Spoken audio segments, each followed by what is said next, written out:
Hey, happy Wine Wednesday. Join us to travel to Okanagan Falls, a really beautiful spot, but also there's some beautiful wines, aren't there, Carl?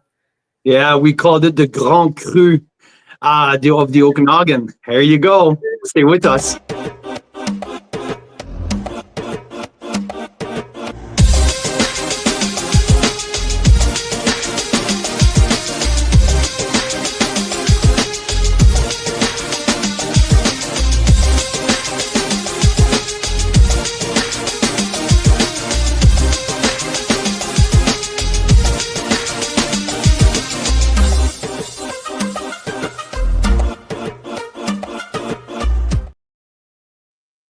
Hey, Cheers.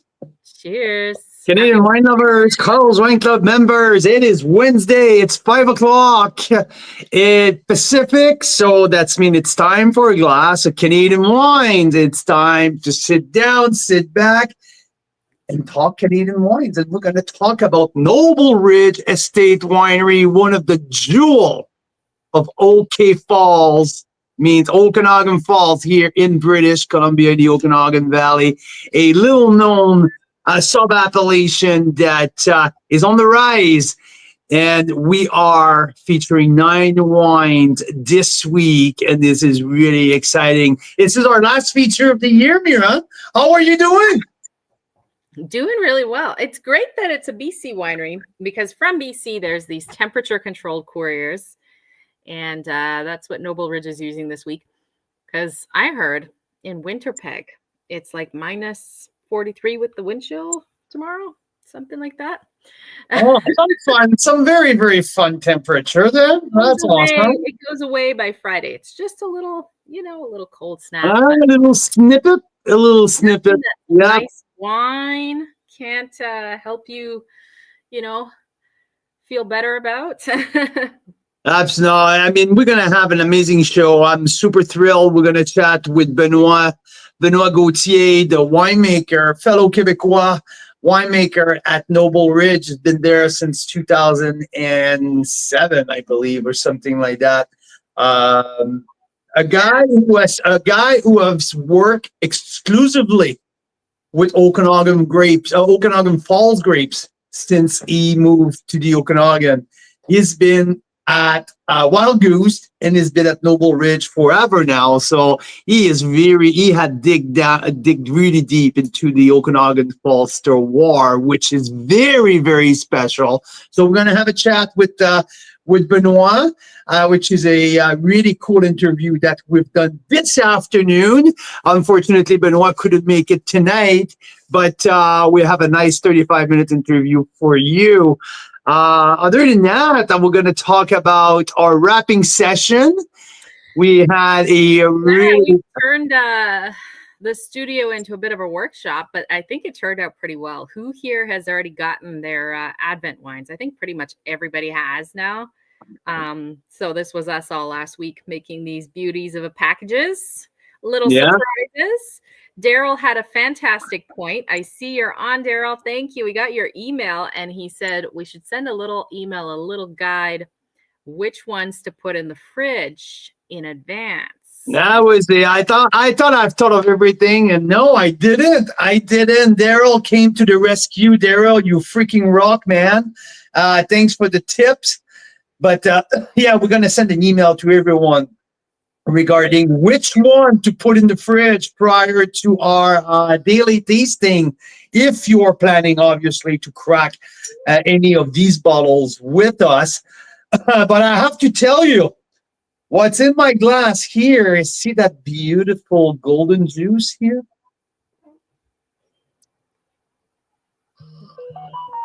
It smells like happiness. It's very nice.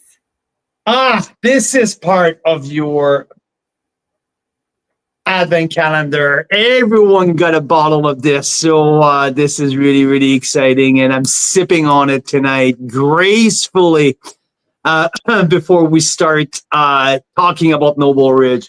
But yeah, we'll talk a little bit more about the Advent calendar. We'll talk about December 28th. the event that we're planning, a live event, not an in-person event, but the live event that we're sorry about that we're planning for December 28th is shaping up to be pretty darn epic. Epic. Everything Should I go get started. the special bottle? Should I go get it? Yeah, go get it. And everything started with the post on Facebook. Well, okay, it's a twofold type of thing happen here. First, I think it's all the way back in August or September that Mira said, "Hey, which varietal should we do our next varietal marathon on?" And I was like, you know what? We should do this or we should do that. We were going back and forth until Mira said, you know what? How about we ask the members? And I'm like, oh, I think it's a good idea.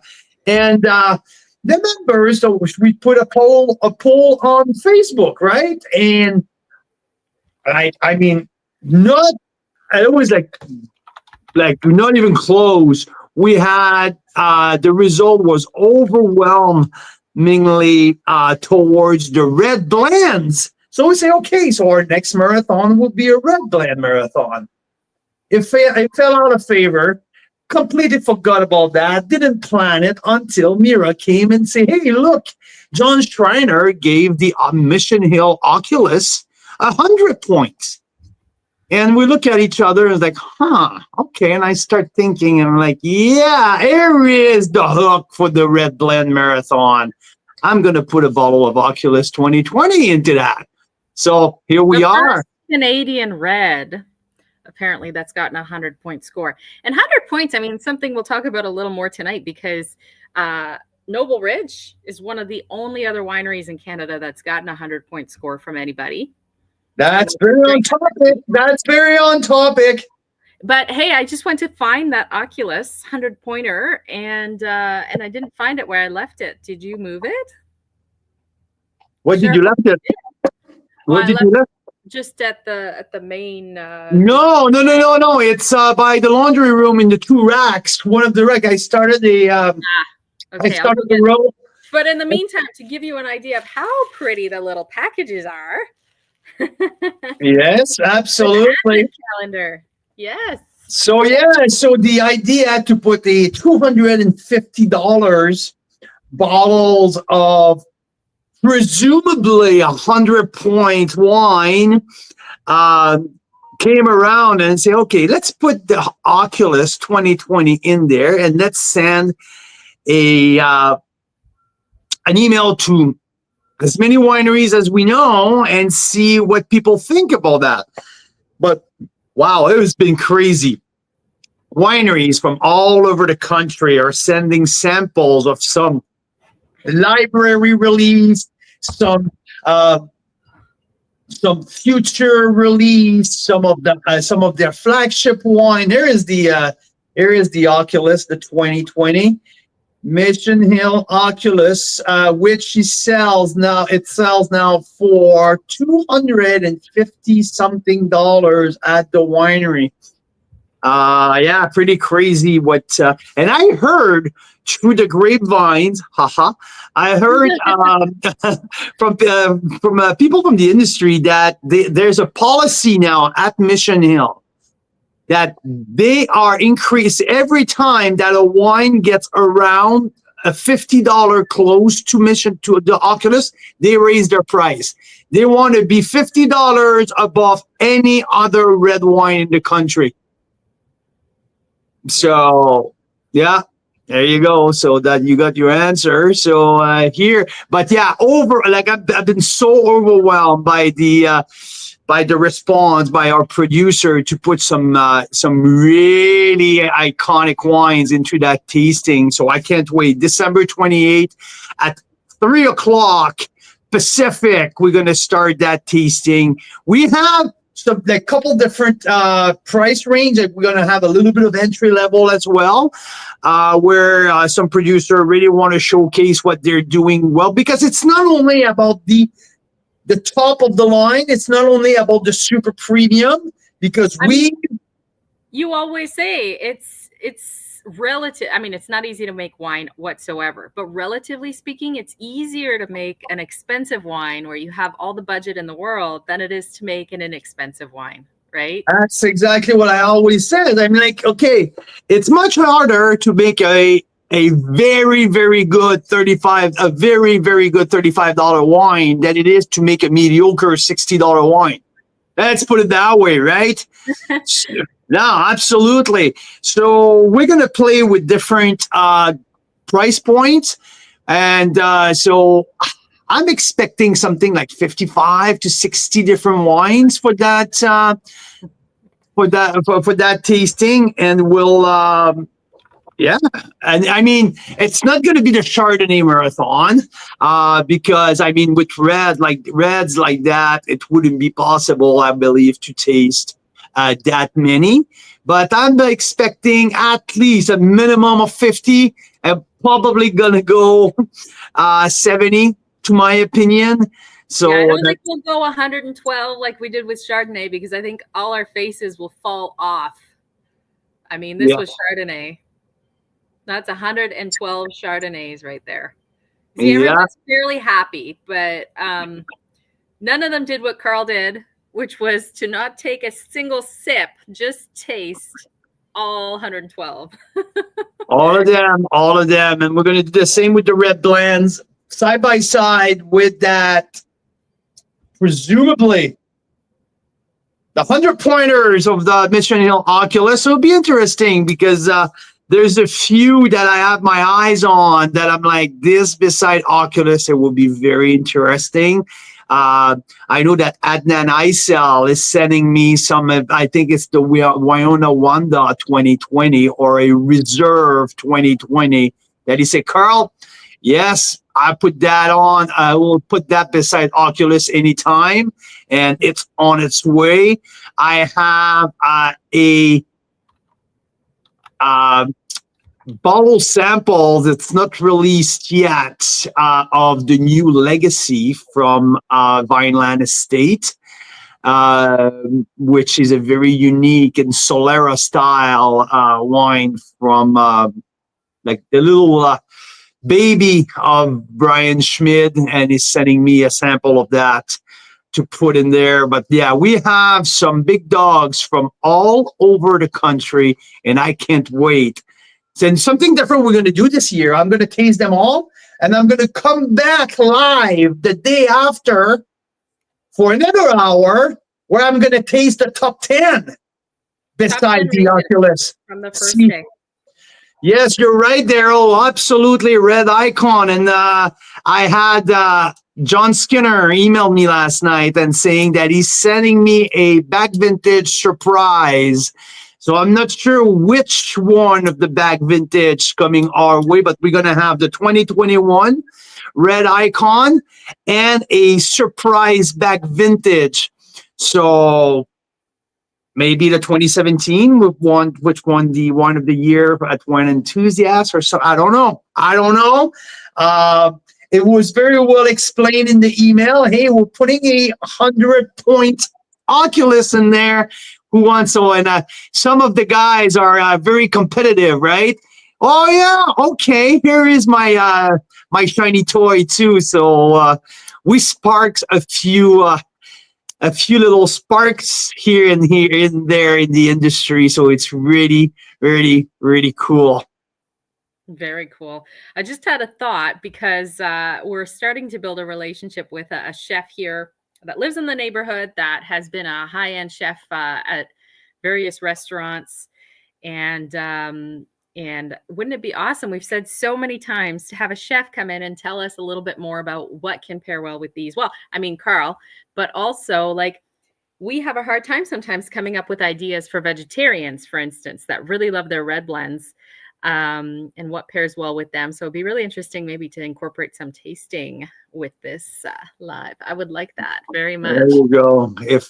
If your wife would like it, you go for it. So absolutely. Who in this country does Solera non-vintage? Oh, it's Vineland, right? Vineland Estate with the Legacy, exclusively in Magnum's bottle, and we're gonna have something really cool coming for our members. I had a great chat with Al Dupree and Brian Schmidt today, and they're offering for their new batch of Legacy Magnum for Carl's Wine Club members only to have their name etched on the bottle for no cost. So engrave your name on it, or your message or celebration that you want to put on there. I thought that's a brilliant idea. I think that it's done as a way of giving back as well. Like I think they donate quite a bit of those proceeds. And with the Solera, I mean, that means that they take one vintage, like the best barrel they have, and they put it in to. So what he does every year, he bottles one barrel. He bottles the quantity, so 2 cases of wine that he bottles, and he put 1 barrel back into the mix. So the quantity is always still the same. So he put the same amount in that he takes out. So then the next year it's going to taste slightly different because it's got that new vintage in it. And how many vintages have they been doing that? Now this year will be the 10th vintage of it. Wow. So Carl's Wine Club members will have the opportunity to have their name engraved, etched on their own bottles if they want. So it's really freaking. And I know I'm gonna taste the wine for them just before. So we tasted it a couple of years ago. Did we taste it before or after the 2020 had gone into it? That's a very good question. Yeah, I'm curious to retaste it and see what that wine's done. We tasted it this summer. Okay. Yeah. When we were there. No, we didn't. When we were there, we tasted it at my brother's wedding. Ryan sent a Magnum as a congratulation for the groom and the bride. For your brother's wedding, I remember that. It was spectacular. It was absolutely spectacular. I almost stole the show of thanks that the bride was very beautiful, because that stole the show on the groom, that's for sure. That was great. Well, their favorite wines are Vineland wines. So the whole wedding had Vineland wines, and they were so kind to send that Solera Legacy. Yeah. So that's coming our way as well. And so how about Mira? Let's start out before we start to talk about Noble Ridge, because we're going to start the interview in a few minutes. Everything is loaded. You're ready to go on your side? Yeah. So I want you guys to pay attention. There's a couple wines that I want to highlight before we hit play here, and there's a few reasons. First and foremost, that's the rosé. Okay. I'm going to talk about it a little bit in the interview as well, but why that rosé is kind of one of the highlight of the feature, it's because Christmas is just around the corner. Christmas table, there's turkey, ham, like there's so much food around the table. This is the quintessential, versatile food wine, okay? Look at the blend. If you go to my tasting note, and if you go to the description of the Noble Rosé from Noble Ridge, you will see 53% Pinot Noir. Okay, what's special there? Nothing. Okay, yeah, but it's blended with 47% of Cab Sauv. What? Cab Sauv and Pinot Noir. At the first glance, it doesn't make a whole lot of sense. I've already seen that before. You smell it, and you're like, "Oh, it smells awesome!" And and you can smell the Pinot Noir and all of that. You taste it. The Pinot comes at first, and the back comes into Cabernet Sauvignon, a little line of graphite, super bright acidity, an outstanding food wine. You will match every dish on the Christmas table. So I thought it was absolutely brilliant. Awesome. Keep an eye on that, okay? Also, the reserve Pinot Grigio. There's not a ton of Pinot Grigio out there. Definitely not a ton of great Pinot Grigio. So, wait a minute here. Right here. The reserve, reserve Pinot Grigio, $24.95 wine. This is that blows this price point out of the water. Big freaking time. Big time. Really European style of Pinot Grigio. That's where the minerality of Okanagan Falls absolutely shine on the finish. It's not a plush Pinot Gris like we're used to drink. It's a zippy, directional, beautifully textured though Pinot Grigio. The owner was a big fan. Has Italian descendants, so. And he always been a very big fan of the Pinot Grigio grapes and wanted to have that in his portfolio. And here he makes it beautifully. So almost sold out, by the way, as well. So this wine always fly off the shelf. It's one of the tasting room favorite here in British Columbia. And almost gone. I think there's 6 cases left. So pay attention. We're going to talk about it with Benoit here. A few other wine as well that I want to highlight is the 2022 Cab Franc, which was a tasting room exclusive all summer. Only less than 200 cases made. A very different style of Cab Franc. I mean, when you look with the Ontario Cab Franc, it's a little different. There's a little bit more graphite minerality in that Cab Franc. It's not about green pepper or Loire Valley. It's very Okanagan Falls, so super intriguing. And that's funny. Yeah, really cool. And Benoit at the end just suggested, I was just about to ask him to show him the same thing, that how I was on my 3rd days tasting it. And right before I start talking, he said, and you should taste that wine on 3 days and see how it evolved. And it was just so funny. We were exactly talking about the same thing. I think you guys are a bit twins. I'm a little disappointed because Carl forgot to ask if he's from Chicoutimi, but we think what's his name? Benoit Gauthier. Benoit Gauthier. He's from Chicoutimi. He's from northern Quebec. There's not many towns up there. I mean, if he's not from Chicoutimi, it's from that vicinity where Carl is from. So yeah, and that's funny because he went to Sherbrooke University. So so where my brother went and where my brother works. So anyway, so there's some connection there. We never met each other, but and he lives down the road here. Should we dive in? Should we dive in? Yeah, and before we dive in, one more wine. Obviously, that's that 100 points. I give it a 93 plus personally, but I think it's a very brilliant sparkling wine. So traditional method here. This is the Grande Réserve, the one. Catherine McKeechney, who she is a champagne. How do you call that? Master of Champagne gave that wine 100 points. And she said it was the greatest bubbly ever made in Canada. I mean, this is a really, really, really good sparkling wine. 66 months on tirage. So that means sitting on the yeast and the lees for 66 months in bottles from the 2017 vintage. This can compete with any vintage champagne. Not talking about the non-vintage. Veuve Clicquot or whatever. This is much, much, much better. We're talking vintage, serious champagne, but for $49.95.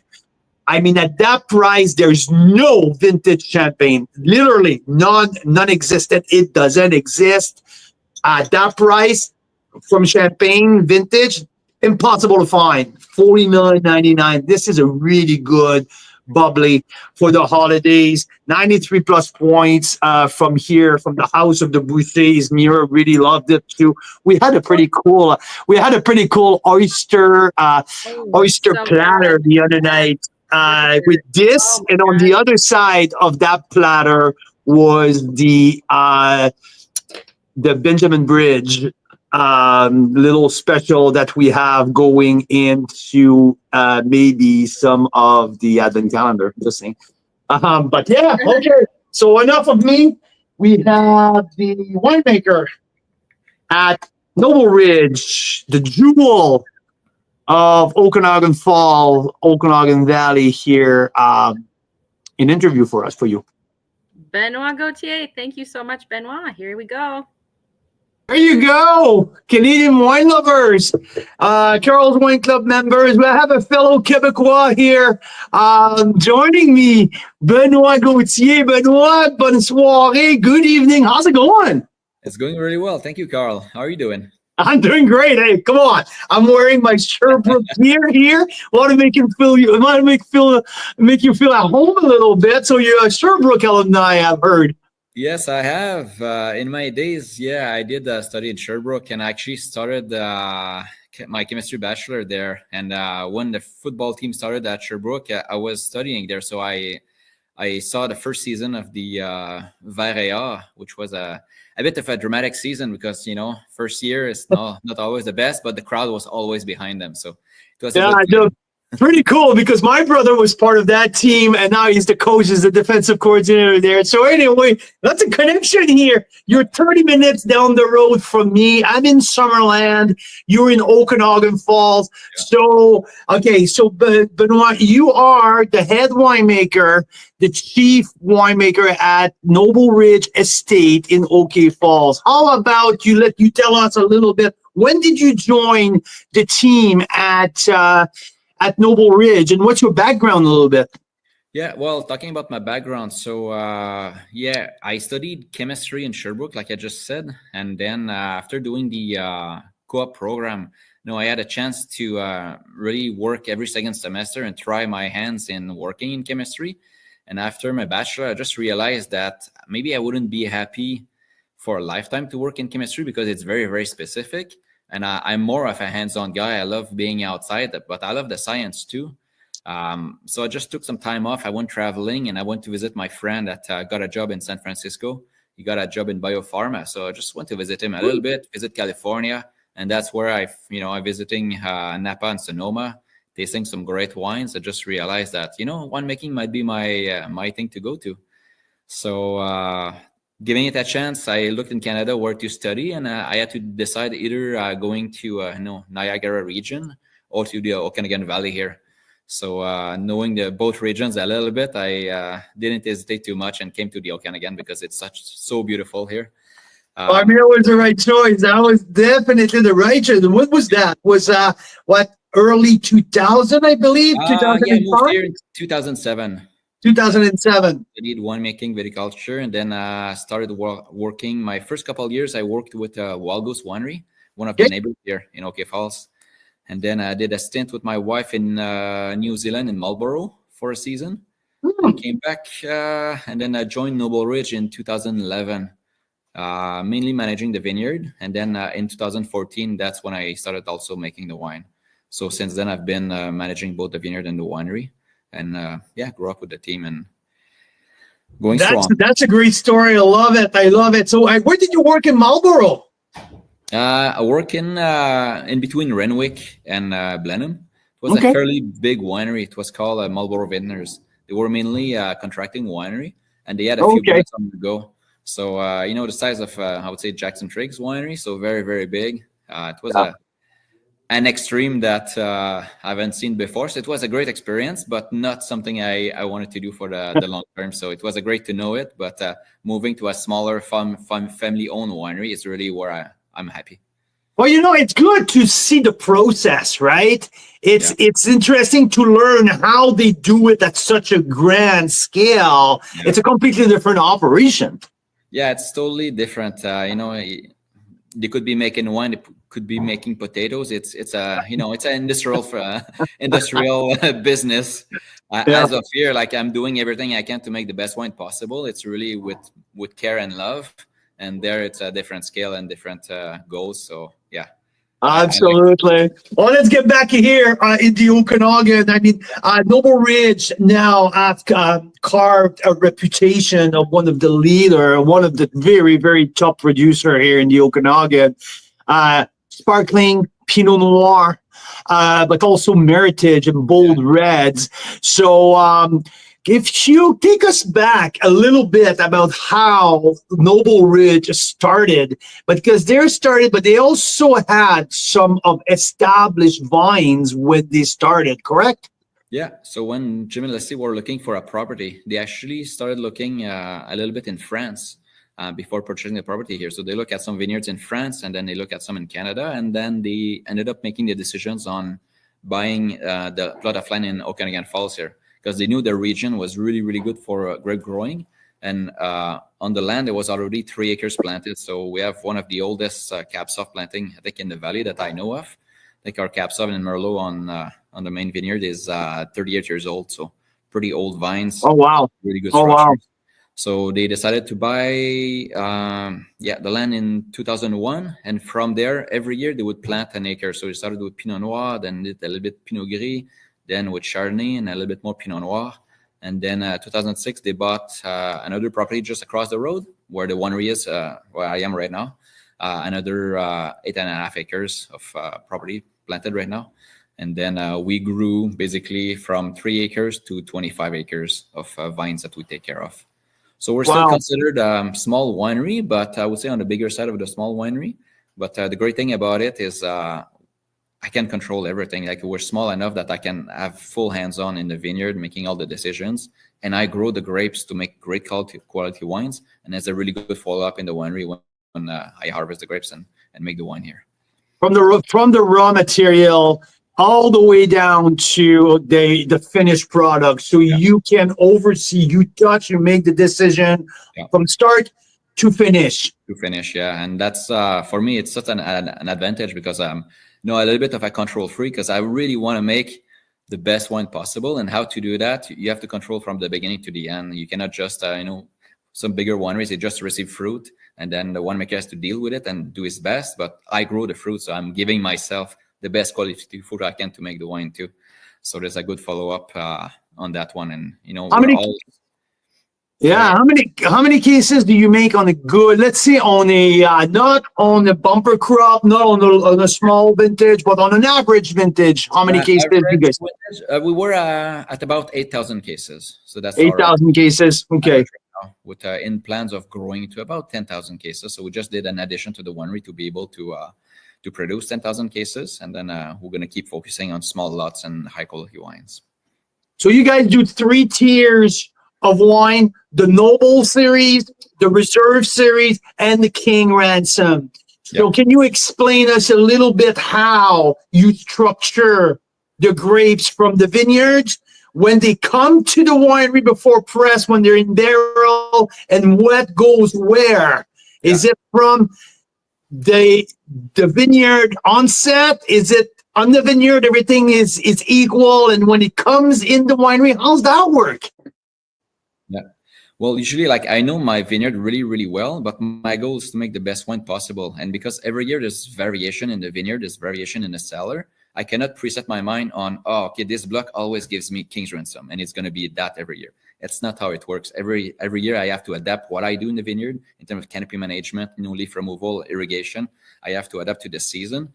So what my philosophy is always try to make the best grapes possible and make the best wine possible. And after the wine evolves, so I'm going to explain, let's say for the Meritage, how I make the decision on the Meritage, the 3 tiers.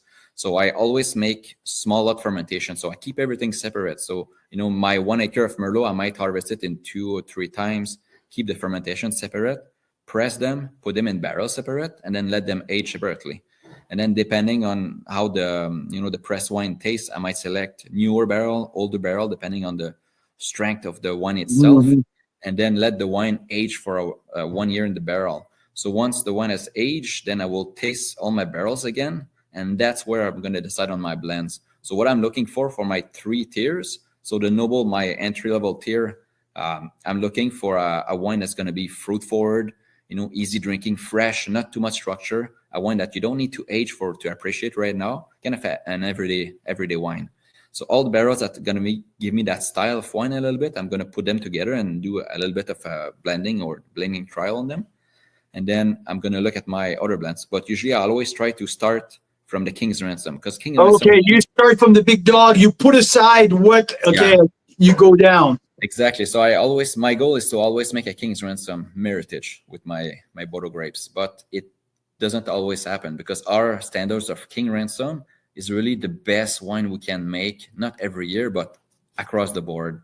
So on a spectacular year, when I find some mind-blowing quality in the barrels, I'm going to put those barrels aside and then start blending and make maybe 6-7 variations of the best one I can make. And then we're going to get together as a group with the owners, with Preston, the sommelier in house here, and myself and Blair. And then we're going to taste the wines and then vote on which one is the best wine. And then once we select the best wine, usually me and Blair, we're going to go back, reblend a little bit, and then try to make even a better wine. And then after that, if we select that there's one wine that is the best, is it to our standard of a King's Ransom? We're going to compare it to previous years. If it makes it to the King's Ransom, we're going to make it. If it doesn't reach the standard of King's Ransom, we're going to take those barrels and put them in the reserve, and the reserve become exceptional. But that's like our quality of standards for King's Ransom is really, really high, and we don't make it every year. Like some wineries will make their top tier every year, but for us, we're honest to the season, honest to the wine, and it needs to be mind-blowing for us to make a King's Ransom. So if you buy a King's Ransom, you know that this is the best one we can make, period. Okay, that's a great. Thanks for breaking that down on that which way you go. So I really like that. Now, let's talk one thing. I'm fascinated by that area. To me, Okanagan Falls is a really very, very unique area in the Okanagan. I mean, from all the way to from Lake Country to Ostilius. To me, it's the Grand Cru. The Grand Cru section of the Okanagan is OK Falls because there's a very, very unique soil, very unique way where you are just before the McIntyre Bluff. It's rocky. There's a microclimate there. So tell me a little bit what makes Okanagan Falls so special. Yeah, it's really back in the days when the valley was covered with glaciers. The glaciers were making their way south, and they got stuck on McIntyre Bluff, which is the narrowest part of the valley. And as they were stuck, they were trying to push in, and then the glacier, because of the strength and power of the glacier, they really dug up some pots and kettles. So the landscaping, the topography in OK Falls is really full of big ridge, like where our name comes from, Noble Ridge.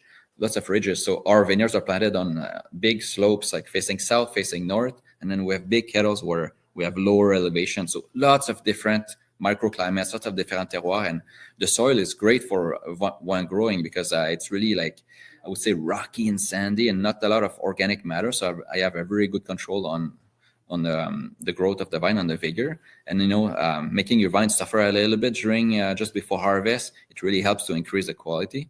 So it can dial down a little bit the water and really concentrate your flavors. So the soil is perfect for viticultures. And the difference in elevation, that's why we can produce sparkling, the Burgundy, the Chardonnay, Pinot Noir, and also Meritage really, really well because our sites are so different in terms of orientation. So my south-facing slopes where my Cab Sauv and Merlot are planted, it's about 5 degrees warmer in the summertime. Oh, wow, that much, 5 degrees. You and Chardonnay, it's about 5 degrees warmer. And usually we go work in there in the morning, and then by 10 o'clock, it gets too hot. So we switch to the Pinot Noir where it's a bit cooler on the other side.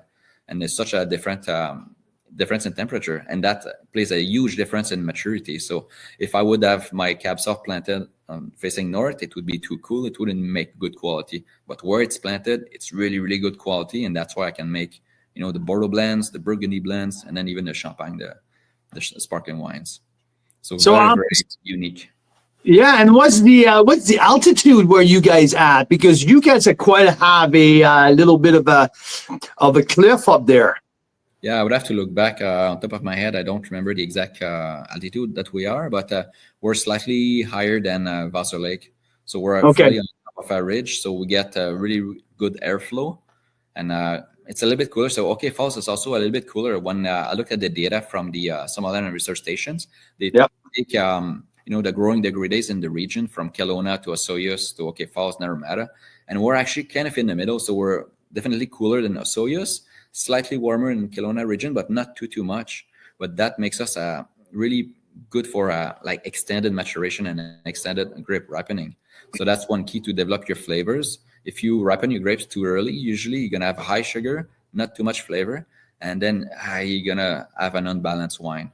So what OK Falls is great about is like maybe a little bit slower maturity, but we have full time to develop the flavors and complexity on our wines. So I think that's why all the wineries, like I'm really happy with the quality around here. It's really exceptional, and it's yet to be fully discovered. I think people are just starting to understand and know about OK Falls. But for me, it's going to be really one of the upcoming wine region, not only in Canada, but beyond. Oh, I 100% agree with you. And that's why, like 3 minutes ago, I was mentioning this is the Grand Cru location in the Okanagan, to my opinion. And I mean, it's like, then there's something very unique who comes out, not only in Noble Ridge wine, not only like, I mean, collectively from the area, that's minerality. Like, and I know it's a little bit, it's a little bit confusing. People say, how can you taste minerality? I taste minerality to me, there's a little saltiness, but also into texture, that charcoal-like texture in your mouth, that graphite, and all of these mineral components to me are very obvious into that can be Pinot. And that's funny because I had a really good understanding of the Mira portfolio for a long time. And that McLean Creek Road has a very unique taste that you taste only there. And now more I dig deeper into the Okanagan Falls portfolio, I'm like, you know what?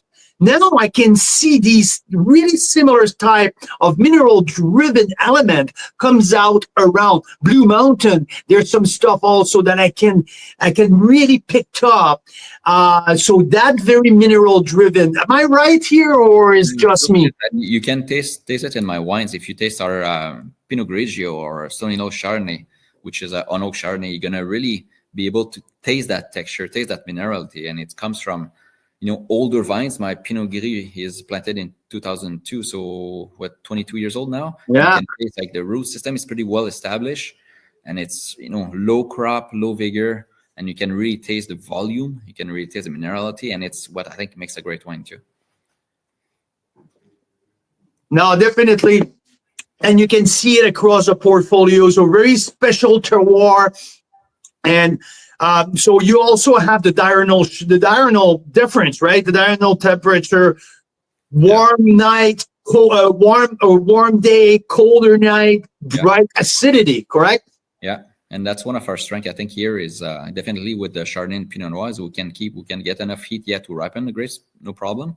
But the cool nights, longer, maturation period, we keep the acidity, we keep the natural flavors, and just make bigger wines overall.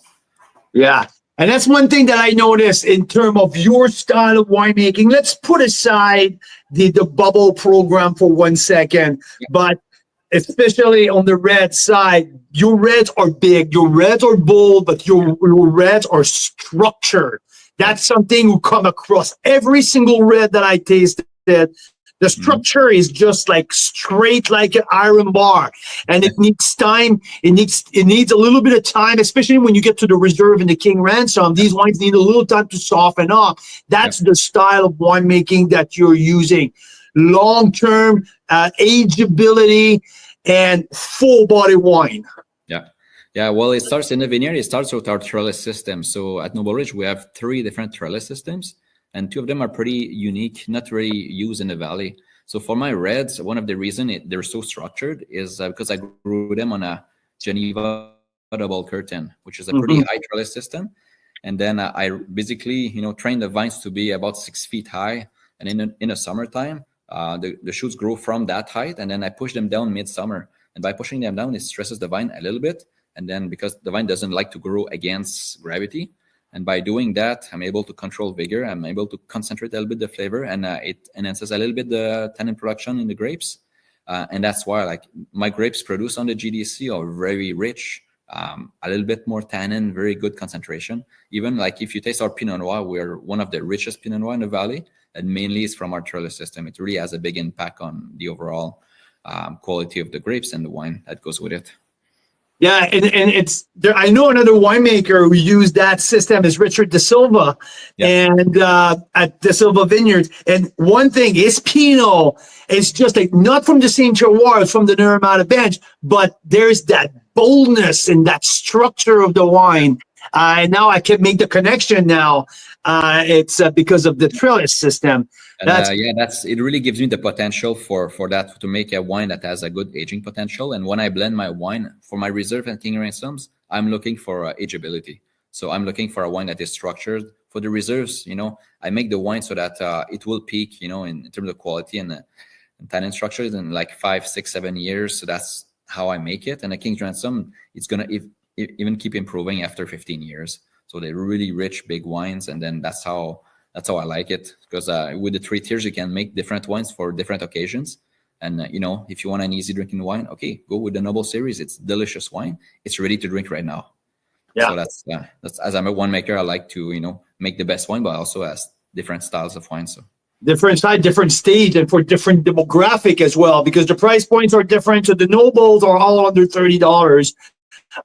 So for what we have this week, and I think it's very important these day and age now to be able to target different demographic.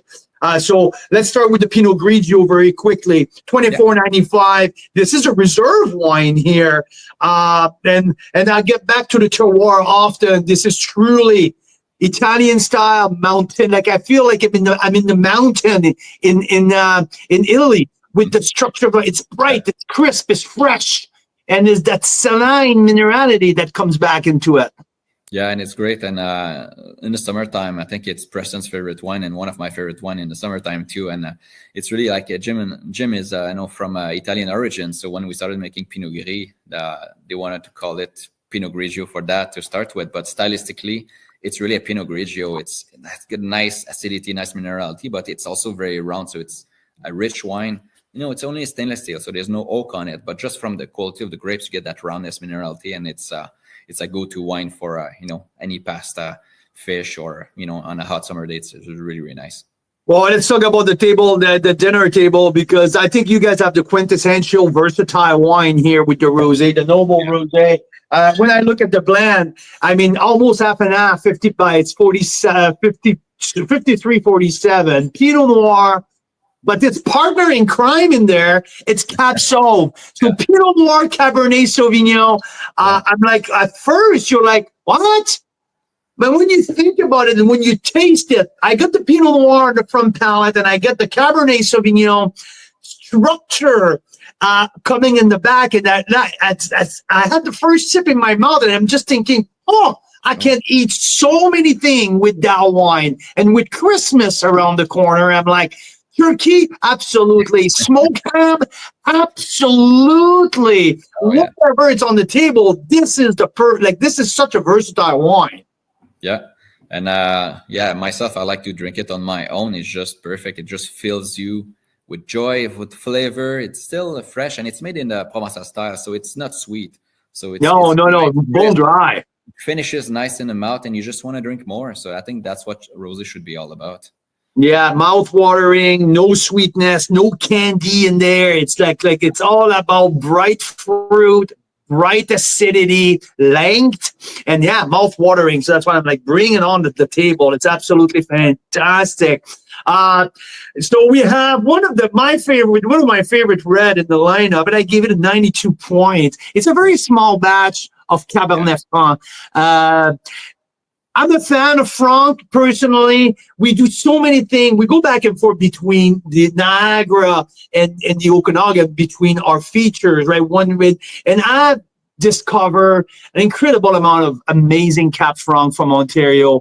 I dig deep into the Loire portfolio as well in my past. So big fan of the grape varietal. I really fell in love with you with the Noble for $29. It's a new wine. It just got it's a 2022, so that can age easily 4 to 5 years. This is not a wine to drink now. Absolutely, that you have to. It's ready to drink. It's still pretty upright, but geez, that definition to me, that's the purity of the Cab Franc in that bottle.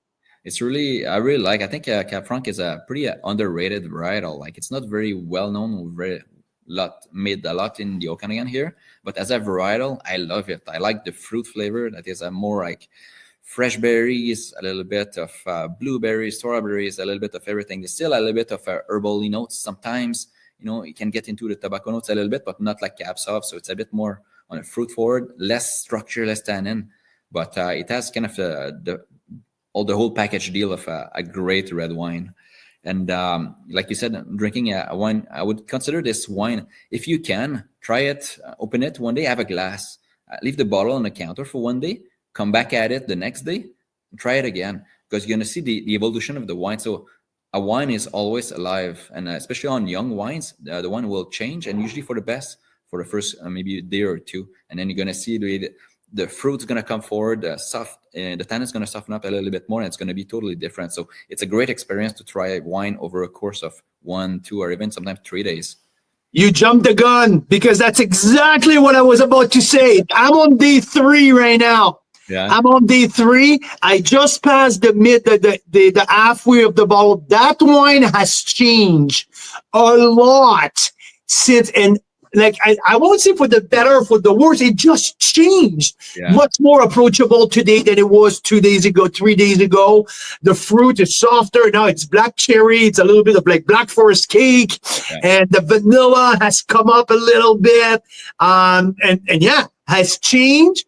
And it's so pleasant to see the evolution. That's exactly what I was about to say. Exactly. We're on the same page. That's awesome. Yeah. And I'm excited because we planted, our Cab Franc, the first planting, just half an acre in 2017. So I think 2020 was my first mini harvest that I blended with Merlot and made a special wine club only. But this is, I think, my first or second vintage of Cab Franc on its own. So it's, for me, I love it. And it's just something that I can offer to people, different flavor. So it's always. And also, twist cap, right? When we talk about put the cap back on and let's save it for the next day. And the next day, this is really easy. I love how convenient it is, and the wine evolves very, very well. Let's move on to the couple big dogs, okay? Because we have to talk about the King Ransoms. We have the 2020 Meritage, which is the crown jewel of the winery. This is your baby. This is what you hang your hat on every year. That's your goal. You start with the big target up there, and it's King Ransom Meritage. Yeah. 2020. This one is definitely one of my favorite wines, because when I make it, it's a big accomplishment because of our standards of quality. So usually I'm gonna have a hint like the season. So how to make a great Meritage where we're located here. We need to have a warm season, so lots of heat, because Cabernet Sauvignon needs lots of heat to ripen, for the flavor to develop, for the tannins to develop too. So on the warm year, so 2020 was a very nice, even warm year, not too much rain, but very consistent heat. So the development of the grape was fantastic. So when we started harvesting, I always test the berries before harvesting. So every about 2 days, I'm going to walk the vineyard and then taste the berries, and then bring some to the lab to analyze the sugars and acid. But in the flavor, you can really tell the development of the Cab Sauv on the vine. And then some of the years, like, the flavor is getting there. And when the berries get ripe, it's really the cassis, the blackcurrant flavor that comes out in the Cab Sauv. It goes from being a little bit herbal to the fruitiness of the cassis, and it's just fantastic. So those years, I know that I have the potential to make a King's Ransom. And then, take the greatest care in the winery, create the small batches, keep them everything separate. And then it's a waiting game. So you age it slowly in the barrel. only after a year you're going to go back and try and see the evolution of the wine. And when it comes together, it's fantastic. That's, like you said, this is what I'm going for every year. And we don't always make it, but when we make it, it's pretty special. Oh, 93 points, to my opinion. I really, really liked it. And with that wine, it's a little bit of a projection game. I was sitting there and I was like, okay, this is good now, but this can be here, because this wine, like, I made my window of drinkability between 2027 and 2033 and way beyond. But I think like giving him another 2 to 3 years to stay in bottle and to settle down is the best strategy with King Ransom Meritage right now. Yeah, it can be really enjoyable if you like your wine in its youth, if you like your wine stiff and really energetic. Okay, yeah, you go ahead, knock your socks off. This wine will be enjoyable. But I think to make this wine the best flavors, like what he's asking for, maybe another 2 to 3 years of a waiting game, correct? And that's how I make the wine. I made the wine to age. So yeah, I would say the best it's gonna ever be, it is in 10 years. But if you want to drink it right now, what I recommend, just have a big meal. I have a big steak, I have some cheese. It's gonna cut off a little bit the extra sharpness of the tannins. It's gonna bring the juice out, the fruitiness out on the wine. So have it with food. By its own, yeah, it's a bit tight, it's a bit young, but if you're patient enough, just age it. So usually, what I tell people is just buy 6 bottles and then drink one every 2 years, and then see the evolution over 2 years. Take some notes and see how it evolves, and then you're gonna see really the difference. And we've been doing that here at some verticals of our wines, and it's amazing to see what time does to a wine. It's worth the wait if you can. That's why I always suggest a little cellar book, right? Get a little book in your cellar. Get a little book right there. It takes a few notes. It's really worth it. Let's finish it off with the elephant in the room here. A one that a lot of people in the Okanagan are talking. I mean, it's one of the very best sparkling wine that we are making in the Okanagan. I have to agree with that. There's absolutely no doubt about that. Listen, this is the 2017, the one Grand Reserve. Yeah. We're talking 3 parts, roughly 3 parts capsule, 3 parts Pinot, 1 part Chardonnay. 3 parts Chard, 1 part Pinot Noir. Obviously, traditional method. This wine, 66 months on tirage. Yeah. So tell us a little bit about your vision, when you make a sparkling wines. Is it a house style? Is it more you going improvising depending on the vintage? How does everything happen at the winery when you make a wine like that? There's always a little bit of vintage variation on the grapes, but for sparkling, what you're looking for, what I learned through time, well, first of all, Okanagan Falls is really, really good in terms of sparkling wine region, because we have the climate for it. But what I'm looking for the grapes, I'm looking at the part of the vineyard that have a bit more vigor, actually. So the Chardonnay at harvest and Pinot Noir at harvest, I want bigger berries, because what I absolutely don't want in my wine is phenolics from the skin. Yeah. So what I do is when I harvest the bigger bunch, because I got more juice and very little skin compared to the juice that I have. So when I harvest, I'm really completely the opposite strategy than when you want to make, let's say, a Cabernet, a Cab Sauv, right? Or a powerful red, where you want more skins ratio.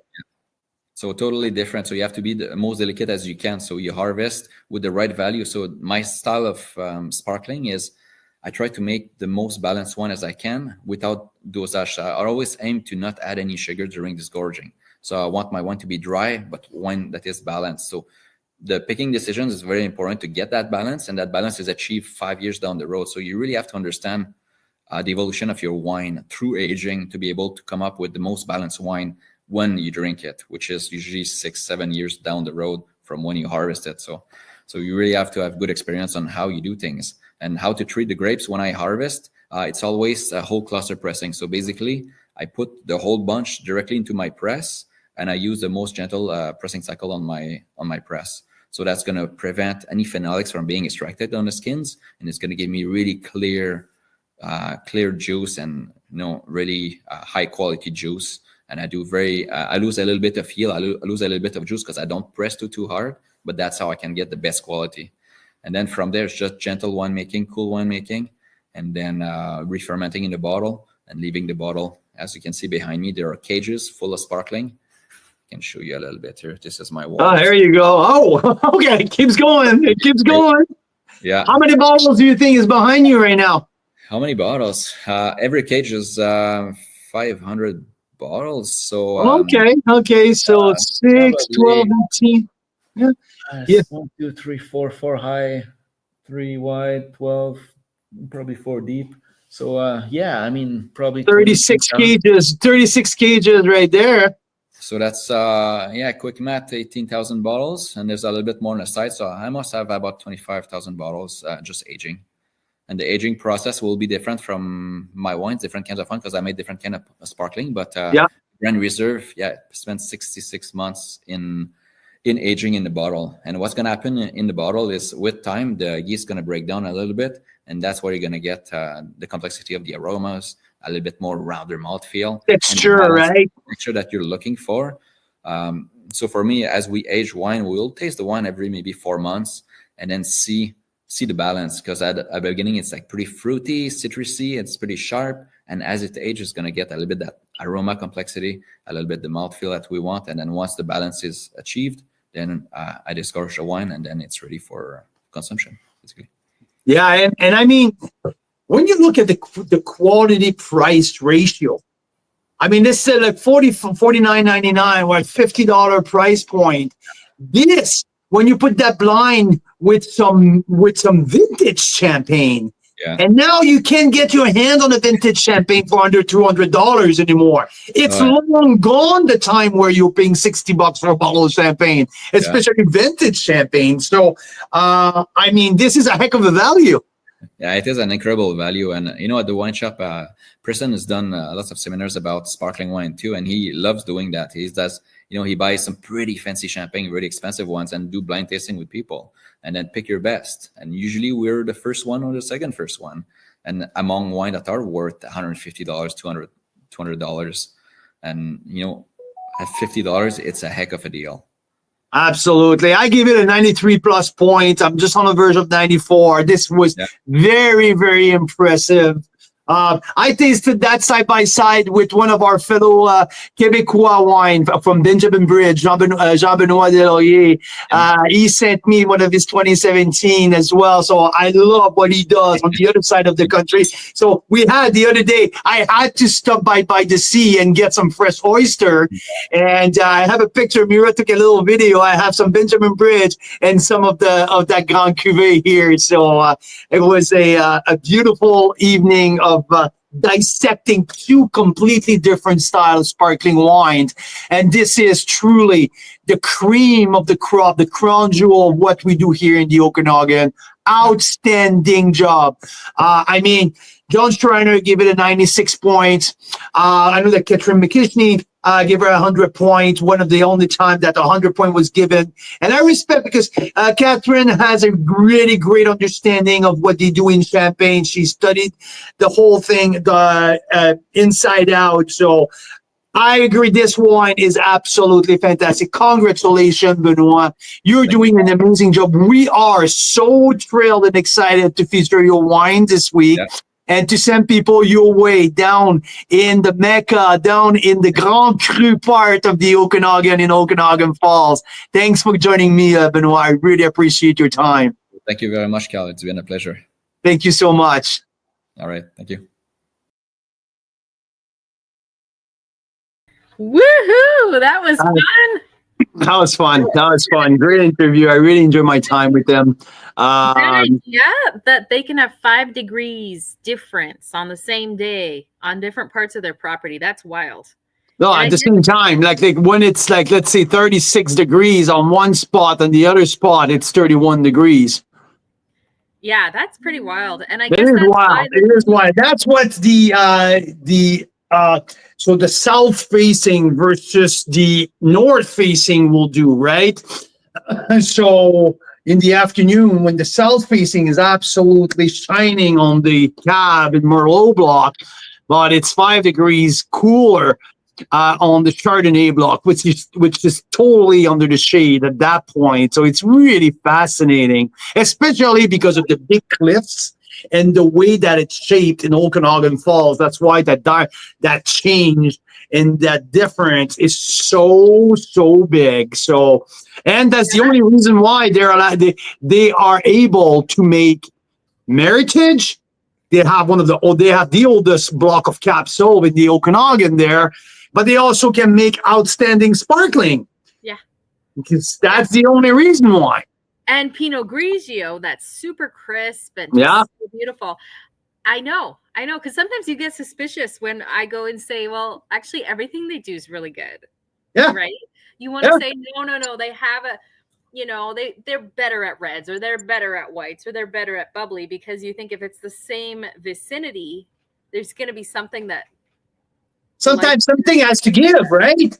What's that? I mean, it takes different conditions to make world-class Chardonnay, or that it takes to make world-class Meritage. It takes different conditions. How can you come up with doing both at the same highest level?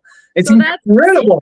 That's OK Falls in a nutshell right there. That's OK Falls in a nutshell. You can have 5 degrees difference on the same day on the same property, just based on where they are relative to the hills and the wind slope facing. And where the sun is during the day. Yeah, it's fascinating. It is fascinating. You get that, like, let's say in Niagara, you don't get a lot of wineries that can say something like that. No. That's a very unique site that they have. And I mean, it's been a while. They have old vines down there, probably just like the old vines that you just put in my glass. I mean, Mira, you've been on a roll 2 weeks in a row giving me the easiest freaking wines in the house. I mean, how can I miss that? Jeez moly. So that's a complete impulse open, guys. This is a wine that has been aging, hint, for quite a while. And I just cracked it open for Carl. It hasn't been chilled or anything, but that's okay, because we don't often chill our whites. We like to get the full flavor spectrum the first time. But what do you think? What varietal? What do you think's in there? Well, I mean, like if I say something else than Riesling, I have to be called a very fucking dummy. So it's that petrol. It's got a bit of the petrol on the nose. That gives a little. Right? Like, I mean, this is Riesling in the nutshell. This is really classic. I love the color. Is it by Daryl's comments at the beginning? He said, "Okay." Daryl commented that he thought it was a Riesling. We'll open a Riesling. Is that what he said? Because that's what he said at the beginning. Yeah, I showed the color of the Batchelder. The first one you had was a Batchelder Chardonnay. Yeah. But you were correct, Daryl. This blind tasting wine that we're getting here is a Riesling. So, tell me more about this Riesling. So, at first, I thought right out of the gate that was a Tantalus Old Vines that we tasted last week. Which is also a phenomenal wine. That Tantalus Old Vines is what vintage that we tasted last week?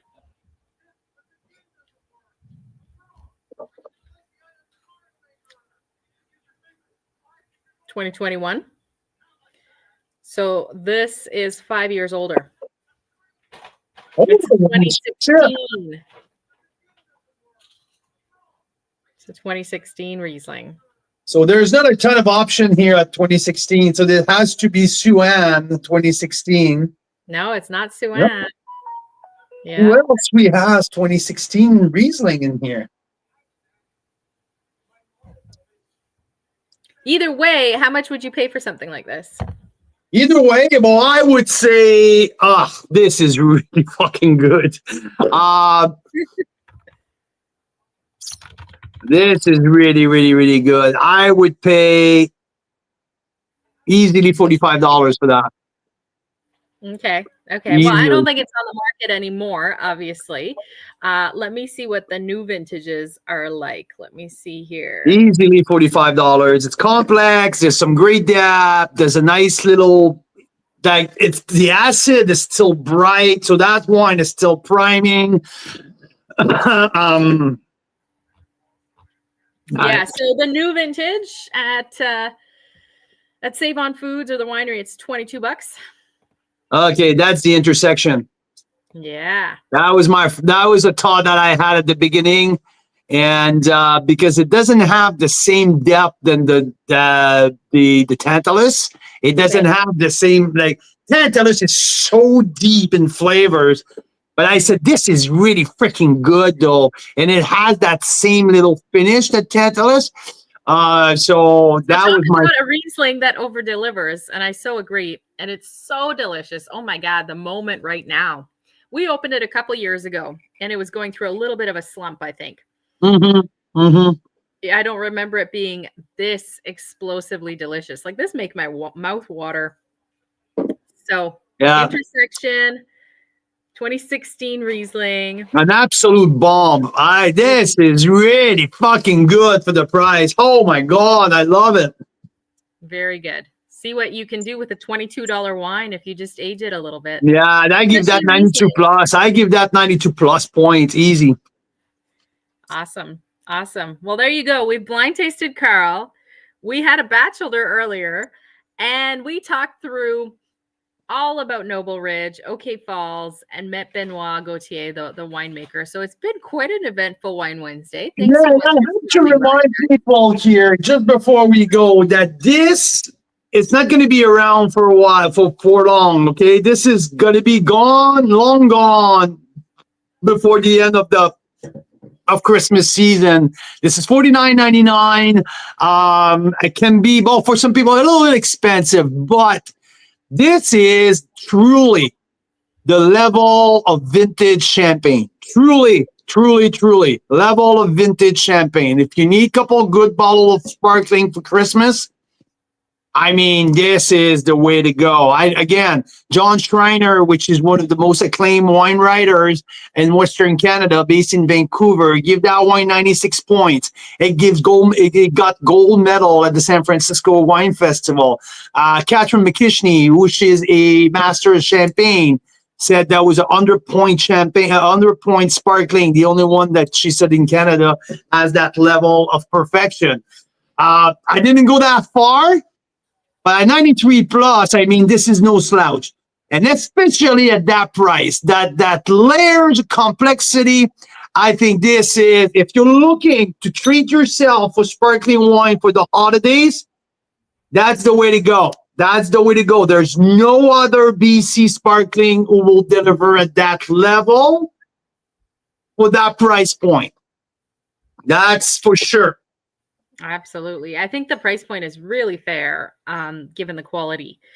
And Noble Ridge has given us access to the GST holiday early. So BC wineries, not as exciting as the Ontario wineries, where you get a full 13% less during the GST holiday because they have the HST there.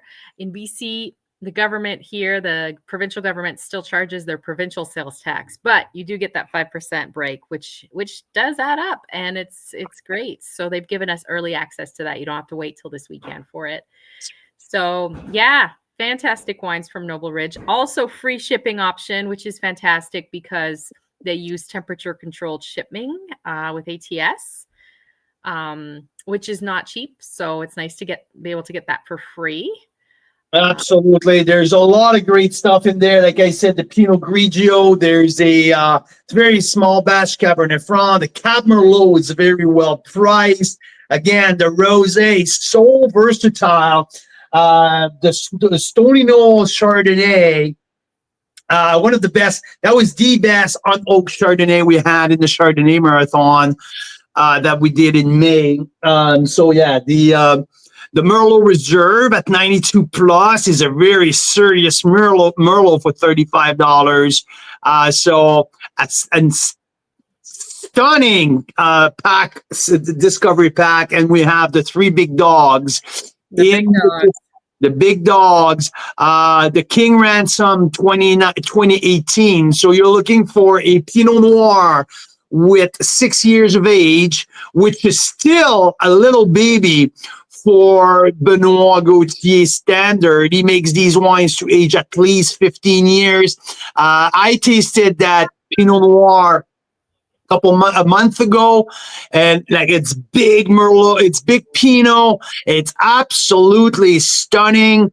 There's that, and there's the Grand Reserve 2017, and the King Ransom Meritage, which is the flagship wine of the winery. This wine got 100 points 98 points from one of the international wine competitions a year or so ago. So yeah, these are not like candy points. Like we looked at it, and it's not just one critic that's saying these are phenomenal and they're 98, 99, 100 points. Like it's a really under the radar kind of winery. Oh yeah, absolutely. You know why? Because it's not like that big funded, like that big Martin's Lane or Checkmate, where they have the big Von Mandel machine behind. What we're tasting. Yeah, this is completely different. Very like low key, doing their thing, style of thing at Noble Ridge, which is they're a very humble team, but make some very fascinating and stunning wines. And I keep coming back to that. I was joking with Benoit. That is the Grand Cru section of the Okanagan. I believe that it's in Okanagan Falls. And there you go here, something really special. Now they have 20 something acres of rock. Yeah, so yeah, fantastic wines, great price point, free shipping available, and some really highly rated wines for who over-deliver their price point. So if you want to treat yourself, this is what it is. There you go. So there we go. So hey, starting Friday, 5 p.m. Pacific, 8 p.m. Eastern, every night for 12 nights, right up till Christmas, we're going to be live every night. So this is your little reminder that the holidays get crazy, things get hectic. This is your little reminder to just slow down, have some Canadian wine, relax. And we're going to hear and learn so much about Canadian wine. There's 12 winemakers lined up to meet with us, aren't there? Absolutely. Absolutely. We have some excited people. I talk with someone that we already met once, who's all the way up in Nova Scotia, who's lined up for Friday night. It's going to be 9 o'clock his time, but 5 o'clock here in BC. We're going to talk with, I think we can say it now. We're going to talk with Jean-Benoit Delaurier from Benjamin Bridge on Friday night for our first reveal of a wine that no one in the country has got their hands on. And this is really freaking exciting. Saturday night and Sunday night. So Friday and Saturday, I'm going to be with you guys live from Meritage, a small town between here, the Okanagan and Kamloops, where I'm going to be in a hockey tournament with my one of my son. I'm going to be from my hotel room on Friday and Saturday. Saturday, we're going to meet also with a different winemaker, this time from Ontario. So that's the thing that I can tell you. There you go. It's going to be fabulous. If you have not gotten an Advent calendar, that's okay. You can still stop by and learn about a different wine each night. We're going to learn about the region as well. So Carl has curated kind of a journey across the country, coast to coast. So there's actually a lot of thought that goes into curating something like that, because you don't want to have like 2 Merlots, or you don't want to have, 5 Cab Francs. The only thing you're allowed is to have 2 Chardonnays, but it's different because it's Chard. No, and there's no 2 Chard in there. I was tempted to do so, but I didn't, because it's not everyone who's Chardonnay freak like I am. But no, there's no 2 of anything. Yeah, Daryl has a point. So if you do have the Advent calendars, that first bottle, the one that has a 1 on it, is a fridge wine. We've already dropped the hint that it's from Benjamin Bridge, who was world famous and has their sparkling wine on Michelin star restaurant menus all over the world. So it is a sparkling wine from them, but you'll never guess what it is until you open it, because it is not available anywhere else. It's like a super special sparkling that they made in a small batch. Not available. And Daryl, bottle number 3 has to go in the fridge too for Sunday night, just so you know. Yeah, so we'll send a note to those of you that have ordered the pack. And if you haven't, stop by anyway. It's a lot of fun.